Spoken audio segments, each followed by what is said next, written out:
दिदी मेरो डिटरजेन्टको कति भयो? यो दुईटाको हजुर बहिनी तिम्रो यो 950 यो 950 गरेर तिम्रो 1900 भयो। ए बहिनी के सोच्नु भएको त्यसरी?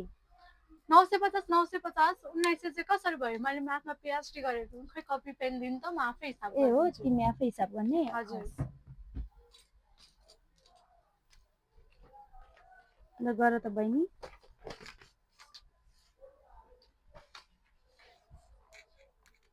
950 950 प्लस 000 5 5 10 9 9 अरे 2 9 दुना 18 अनि 18,100 पो छ त नि।